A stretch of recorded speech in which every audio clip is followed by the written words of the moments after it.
Pushpa 3 rampage ఎప్పుడొస్తుందో తెలియదు గానీ already థియేటర్స్లో అల్లు అర్జున్ ర్యాంపేజ్ ఆడించారు. ఇంటా బయట తేడా లేకుండా అన్ని చోట్ల మోత మోగించాడు పుష్పరాజ్. నార్త్లో అయితే 900 కోట్లు కొల్లగొట్టి నెంబర్ 1 పీఠంపై కూర్చున్నారు బన్నీ. పుష్ప 2 విషయంలో ఫ్యాన్స్ ఫుల్ హ్యాపీస్.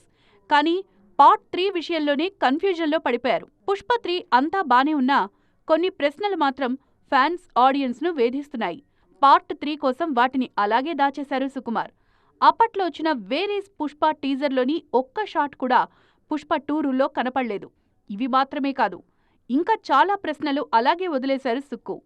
పార్ట్ 3లో వీటన్నిటికీ ఆన్సర్ ఇస్తారంటున్నారు లెక్కల మాస్టారు. దుబాయ్లో జరిగిన సైమా అవార్డ్స్లో పాల్గొన్న సుకుమార్ పుష్ప 3 ఖచ్చితంగా ఉంటుందన్నారు.